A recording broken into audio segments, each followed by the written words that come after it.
బనకచెర్ల ఈ ప్రాజెక్టు గురించి నేను చాలా స్పష్టంగా చెప్పాను. ఏంది అంటే ఆంధ్రప్రదేశ్ ప్రభుత్వం నారా చంద్రబాబు నాయుడు గారి కనుసన్నలలో నడుస్తున్న ఈ ప్రభుత్వం కేవలం ఆ ప్రాంత ప్రజల సంక్షేమానికి మాత్రమే నారా చంద్రబాబు నాయుడు పనిచేస్తున్నాడు. ఇది వాస్తవం. కానీ ఈ తెలంగాణ రాష్ట్ర ముఖ్యమంత్రి యనుమల రేవంత్ రెడ్డి ఎవరి సంక్షేమం కోసం, ఎవరి స్వలాభం కోసం పనిచేస్తున్నారో చెప్పాల్సిన అంశం ఒకటి ఉంది. బనకచెర్ల ప్రాజెక్ట్ అనేది తాత్కాలిక విరామమే అని నేను నిన్న గంటాపదంగా చాలా స్పష్టంగా చెప్పిన. వాళ్ళు కేవలం అనుమతులు మాత్రమే ఇవ్వలేమన్నారు, పర్యావరణ అనుమతులు కానీ అటవీ శాఖ అనుమతులు కానీ, లేకపోతే మరో రకమైన వాళ్ళు ప్రయత్నం చేస్తారు. ఎందుకంటే కేంద్రంలో ఉన్నది భారతీయ జనతా పార్టీ, ఎన్డీఏలో భాగస్వామ్యంగా ఉన్నది నారా చంద్రబాబు నాయుడు ప్రభుత్వం. కాబట్టి వాళ్ళు 84,000 కోట్ల రూపాయల నిధులను తీసుకొచ్చుకుంటారు అంటే ఇక అంతకంటే వాళ్ళ యొక్క కూటమికి సంబంధించిన సభ్యుడికి అంత బహుమానం ఇస్తుందంటే అక్కడే అర్థమైపోవాలి.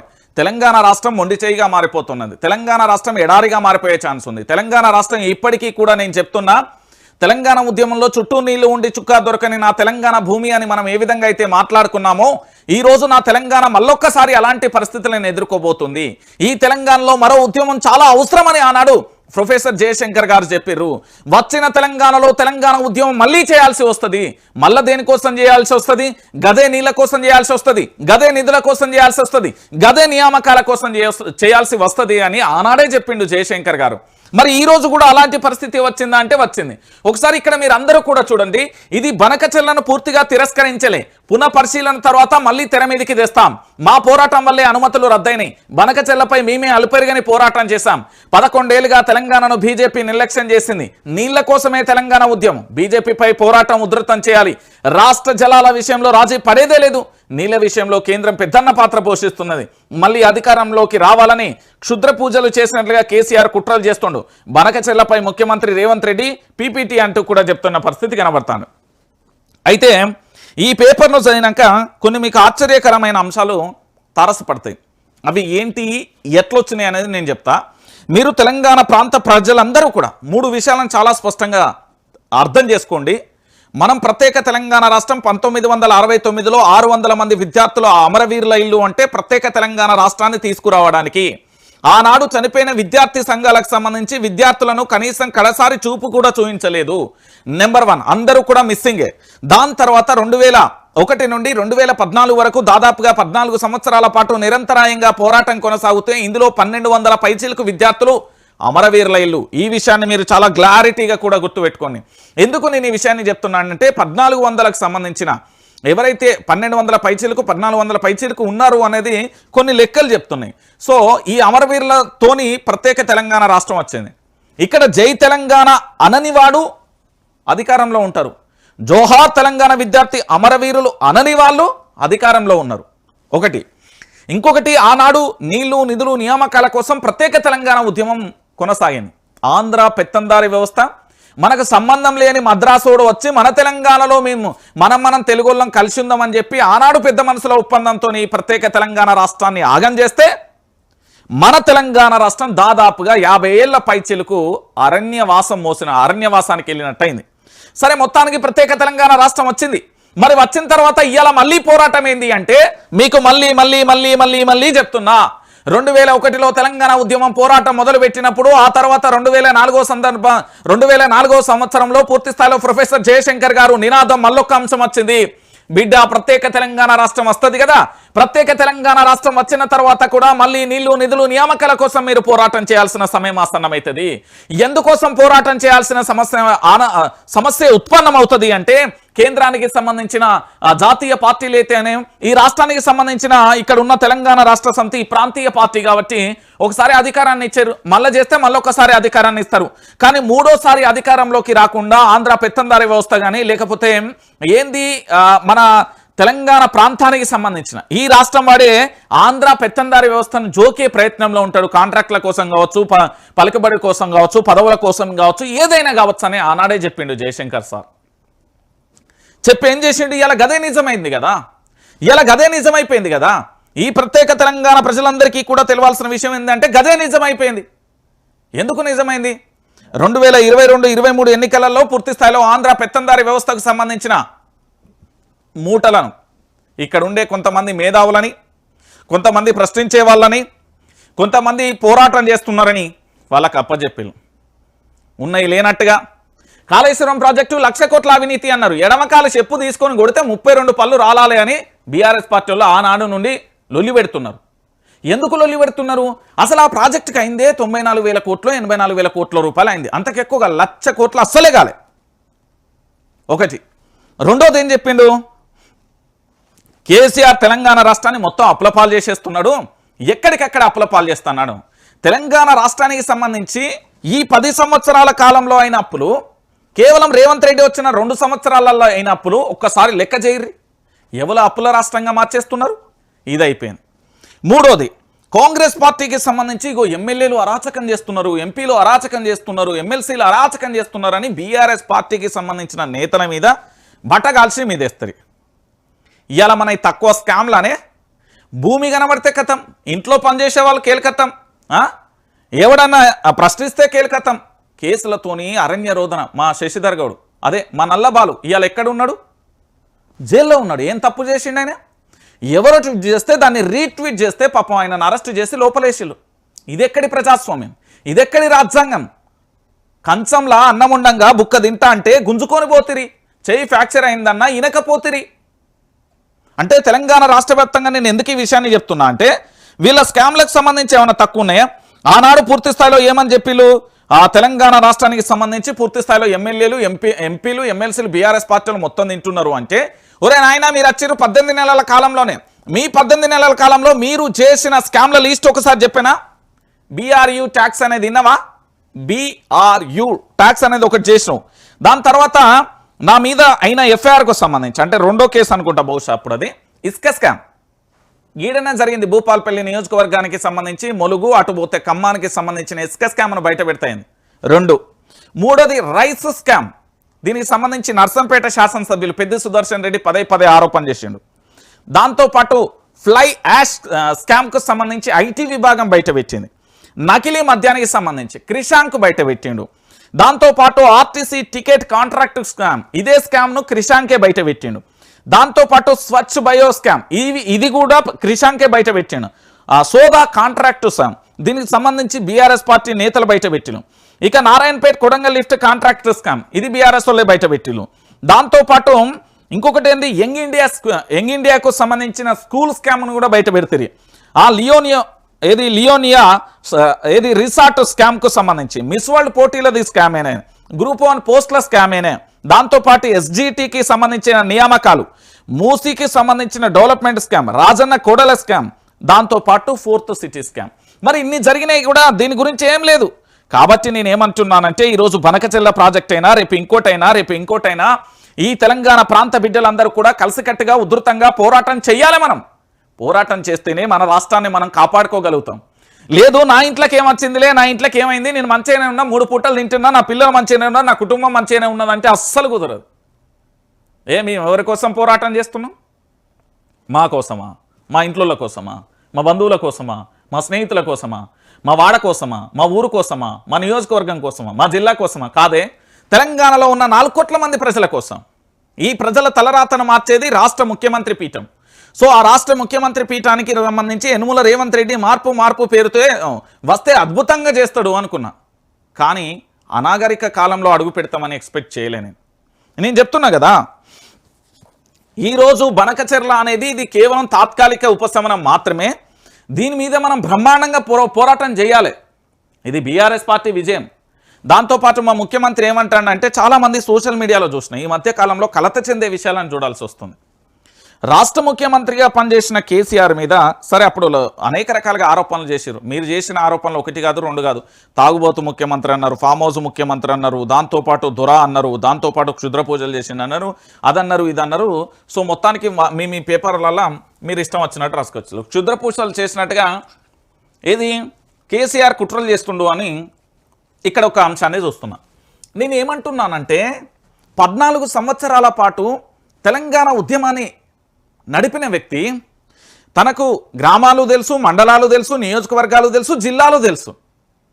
14 సంవత్సరాలు విపక్షంలో పనిచేసిన వ్యక్తికి ప్రజల నాడి బ్రహ్మాండంగా తెలుసు. 10 సంవత్సరాలు అధికారంలో ఉన్న వ్యక్తికి ప్రజల యొక్క పూర్తి స్థాయిలో కూడా వాళ్ళ శక్తి సామర్థ్యం ఏంది, వాళ్ళ యొక్క పోరాట పటిమేంది, ఈ రాష్ట్రం ఆవశ్యకత ఏంది అనేది ఆయనకు తెలుసు. క్షుద్ర పూజలు చేస్తే గీస్తే మీరు చేస్తారేమో, మీకు అలవాటు ఉందేమో, అందుకే పదే పదే అవే పదాలు ఉచ్చరిస్తున్నారు. కానీ కల్వకుంట్ల చంద్రశేఖరరావు క్షుద్ర పూజలు చేస్తాడు. ఎలాంటి పూజలు? ఈ తెలంగాణ ప్రాంత ప్రజలకు అవసరమే కాళేశ్వరం అనేది. మీ భాషలో అది క్షుద్ర పూజ అవుతుంది, కాళేశ్వరం ప్రాజెక్టు మీ భాషలో అదే అవుతుంది కాంగ్రెస్ వాళ్ళకి, నాకు తెలుసు. అది మంచి చేస్తే కూడా మీరు క్షుద్ర పూజలే అన్నారు. మీకు ఆ అలవాటులు ఉన్నాయేమో, పదే పదే పదే పదే ఇవే పదాలు వినబడుతున్నాయి ఎక్కడ చూసినా. కల్వకుంట్ల చంద్రశేఖరరావు అనే వ్యక్తి ఈ తెలంగాణ రాష్ట్రానికి ఒక అద్భుతమైన శక్తి. ఇది చరిత్ర పుటలలో రాసిపెట్టుకో. కేసీఆర్ ఆనవాళ్ళు తీసేస్తాం, కేసీఆర్కు సంబంధించి ఏదో చేస్తామని కాదు.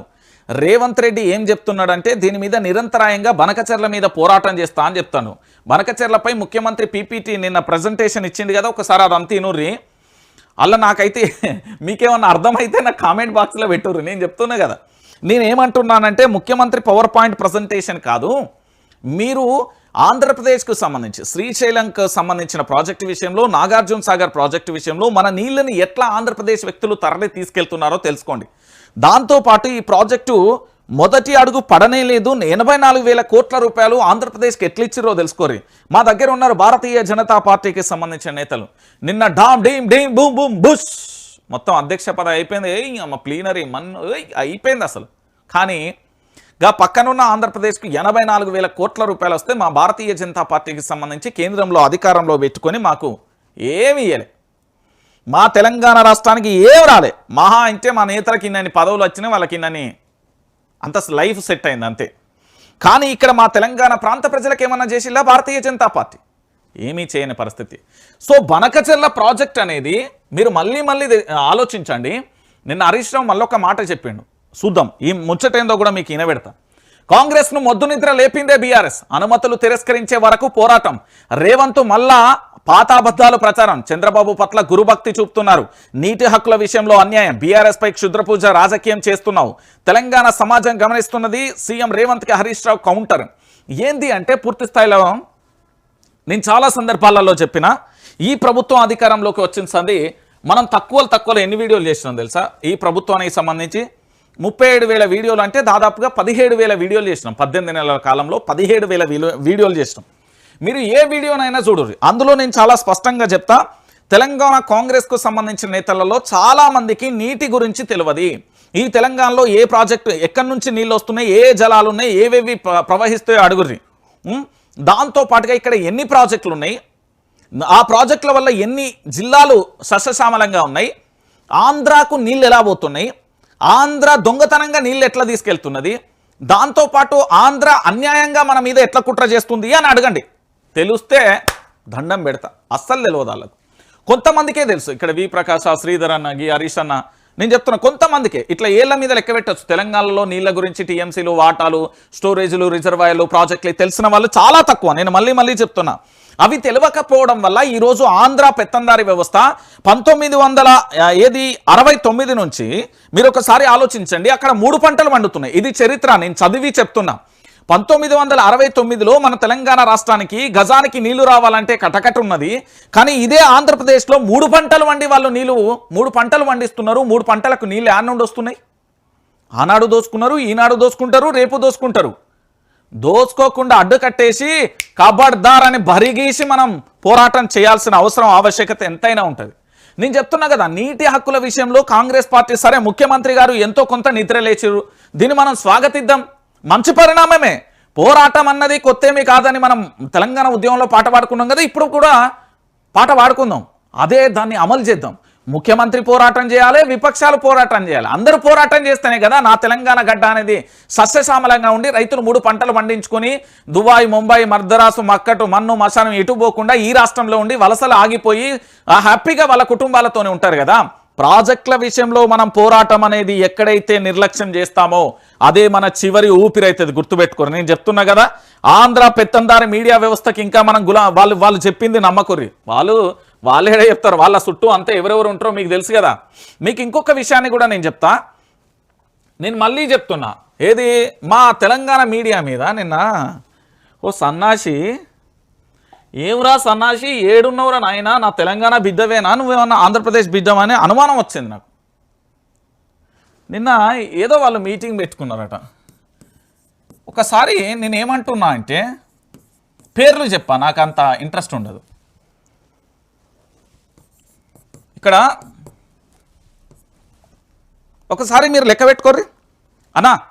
వైఆర్టీవీ లైవ్ చూస్తున్న వాళ్ళందరూ అంటున్నా, తెలంగాణ శాటిలైట్ ఛానల్ ఎన్ని ఉన్నాయా?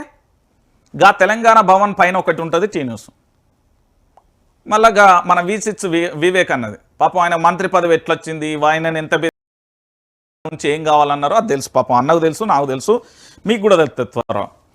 దాని తర్వాత అటో ఇటో కాస్తో ఇంకొక 2 ఛానళ్ళు ఉంటాయి అంతే, 1 2. ఇక మొత్తం ఆంధ్రోలే. ఓకే, ఈరోజు ప్రశ్నించే గొంతుకలు వచ్చినాయి కదా, దాదాపుగా ఇప్పటి వరకు టాప్లో 15 ఉంటాయి, ప్లస్ 25 కొత్తగా ఏర్పడ్డాయి, ప్లస్ 75 మొన్న వచ్చినాయి. అంటే ఇవన్నీ ఛానళ్ళు కొత్తగా వచ్చినాయి. దీంట్లో ఆంధ్ర మీడియా కూడా ఉన్నది. మళ్ళీ ఈ డిజిటల్ ప్లాట్ఫామ్లో దాదాపుగా 25 ఛానళ్ళు మళ్ళీ ఆంధ్రాయే. ఇప్పుడు మీకు టాప్గా కనబడుతున్న యూట్యూబ్ ఛానల్ కూడా ఆంధ్రోళ్ళదే. వీళ్ళందరూ ఏం చేస్తారంటే వాళ్ళ నరనరాన తెలంగాణ రాష్ట్రం రావడం అనేది అస్సలు నచ్చట్లే. స్టిల్ రైట్ నౌ 48 గంటల ముందు ఆంధ్ర పెత్తందారి వ్యవస్థకు సంబంధించిన శాటిలైట్ ఐదర్ డిజిటల్ మీడియా ఒక కాడ కూకొని దావత్తు చేసుకొని సుక్క ముక్క దీన్ని ఏమన్నారట తెలుసా? అరే ఈ నా కొడుకులను తెలంగాణలో మన మీడియానే ఉండాలరా, వీళ్ళది ఉండనియద్రా, వాళ్ళని ఎట్లెట్లు ఇబ్బంది పెట్టాలో అట్లట్లు ఇబ్బంది పెడదాం, వాళ్ళకి సమస్యలు ఎట్లా సృష్టించాలనో అట్లా సృష్టిస్తున్నాం. బిడ్డ గుర్తుపెట్టుకోరి, మీ ఒంటి మీద బట్ట లేకుండా బజాట్లా నిలబెడతాం. ఇది తెలంగాణ గడ్డ అనుకుంటున్నారేమో. నేను మళ్ళా చెప్తున్నా, ఇది తెలంగాణ గడ్డ. నీకు తెలవకుండానే నీ ఒంటి మీద ఏ బట్ట ఉండనీయం. తమాషాలు చేస్తుర్రా తెలంగాణ మీదకి వచ్చి? కుట్రపూరితంగానట మన తెలంగాణ జర్నలిజం మీద దెబ్బ కొడదామని ఈ 25 డిజిటల్ ఛానళ్ళ ఆ పైన శాటిలైట్ ఛానల్ కలిసి మీటింగులు పెట్టుకొని మనల్ని ముక్కా సుక్క తెలంగాణ అంటే తాగుబోతలు తిండిబోతలు ముక్కలేంది సుక్కలేంది నడవదన్నారు కదా. ఈ దొంగలు మొన్న ఊకొని ఇవే ముచ్చట్లు పెట్టుకుంటున్నారట. మన తెలంగాణ మీద కుట్రలు చేస్తున్నా. చెప్పినా మాకు తెలంగాణ ఉద్యమంలో నినాదం ఉండే, ఈ ప్రాంతం వాడు మోసం చేస్తే ఇక్కడే పాతి పెడతాం, పరాయి ప్రాంతం వాడు మోసం చేస్తే పొలిమేరలో తన్ని తరిమి కొడతాం. ఇది మా తెలంగాణ జాతిలో మా తెలంగాణ గడ్డ మీద ఉన్న పోరాట పటిమ. ఎవరికి భయపడడిడా. నువ్వు ముఖ్యమంత్రియా, పిఎమ్మా, సీఎమ్మా ఎవలా మాకు సంబంధం లేదు భయ్. మా మనోభావాలకు వచ్చినప్పుడు, మా ఆత్మగౌరవం దెబ్బతిన్నప్పుడు ఎవడు భయపడాడు కూడా. మా ఆత్మగౌరవానికే భంగం వాటిల్లితే ఎంతటి ఉద్యమానైనా ఉధృతం చేయడానికి మేము వెనక ముందు ఏదైనా జరగవచ్చు. వీళ్ళందరూ కలిసి మన మీద కుట్రలు చేస్తున్నారు. నేను చెప్తున్నా కదా, కొత్తగా వచ్చిన 75 ఛానళ్లలో దాదాపుగా 45 యూట్యూబ్ ఛానళ్ళు ఆంధ్ర పెత్తందారి మీడియా వ్యవస్థ కింద నడిచేవే. కేవలం తిప్పి కొడితే ఒక 15-25 ఛానళ్ళు మాత్రమే తెలంగాణ డిజిటల్ మీడియా ఉంటాయి. దాంతోపాటు ఇక్కడ తెలంగాణ శాటిలైట్ ఛానళ్ళు చాలా తక్కువ, మొత్తం ఆంధ్రప్రదేశ్కు సంబంధించినవే. కాబట్టి మనం చాలా జాగ్రత్తగా ఆలోచించండి. తెలంగాణ ఎవంది ఏ ఛానలు వాడు తెలంగాణోడా ఆంధ్రోడా మనోడా కాదా గంతే, బస్ సెట్ అయిపోతుంది మీకు. నేను చెప్తున్నా కదా. మళ్ళీ ఇంకొకటి ఏంటంటే ఈ మన కాడ వార్తలను పూర్తి స్థాయిలో ఒకసారి మీరు అందరు కూడా ఆలోచించాలి. నేనేమంటున్నా, వైఆర్టీవీ అనేది ప్రొఫెసర్ జయశంకర్ గారి ఆశయ సాధన కోసం ఏర్పడింది అని. ఆయన మా గురువు గారు, మాకు పాఠాలు చెప్పిన పంతులు మాకు. కాబట్టి నేనేమంటున్నా అంటే, ఎందుకు ఇది పెట్టాల్సి వచ్చిందంటే తెలంగాణలో మరో ఉద్యమం అవసరం అన్నారు. ఇప్పుడు శాటిలైట్ ఛానల్లో కూకుంటే ఏమున్నది, 2 లక్షల జీతం ఇస్తారు, అట్లా కాదు. ఈ ప్రజల కోసం, ఈ ప్రాంతం కోసం మనం పోరాటం చేయాల్సిన ఆవశ్యకత వచ్చింది, అవసరం ఉన్నది. ఇక్కడ మీడియాలో ఏడా చూసినా ఆంధ్ర వాళ్ళే, మీడియా వ్యవస్థలో మొత్తం ఆంధ్రులే ఉంటారు. మీరు వెనక నుండి ముందు నుండి మొత్తం దవ్వుర్రి. నేను మీకే చెప్తున్నా, సోషల్ మీడియా వారియర్స్, ఒకసారి ఆ కథ ఏందో బయట పెట్టుర్రి. ఏ ఛానల్ తెలంగాణలోది, ఏ ఛానల్ ఆంధ్రులదో చూడుర్రి, మీకే అర్థమైపోతుంది. నా తెలంగాణ మీద ఈ దొంగలందరూ కలిసి కుట్రలు చేస్తున్నారట. మీ కుట్రలకు కుతంత్రాలకు ఆనాడే మేము భయపడలే. మా తెలంగాణ గడ్డ గురించి తెలుసుకో. ఇక్కడి సంస్కృతిని, ఇక్కడి సాంప్రదాయాన్ని, ఇక్కడికి సంబంధించిన ప్రతి ఒక్క అంశం కూడా మా వాళ్లకు చిన్న ఎంటికంత నొప్పి వచ్చినా చెప్తున్నా, తర్వాత మీరు ఐసీయూలో విలవిలలాడాలి ఆక్సిజన్ లేక. అట్లుంటుంది మా పోరాటం. నేను చెప్తున్నా, ఐసీయూలు ఉండి ఆక్సిజన్ లేకుండా విలవిలలాడాల్సి వస్తుంది. ఇది తెలంగాణ గడ్డ.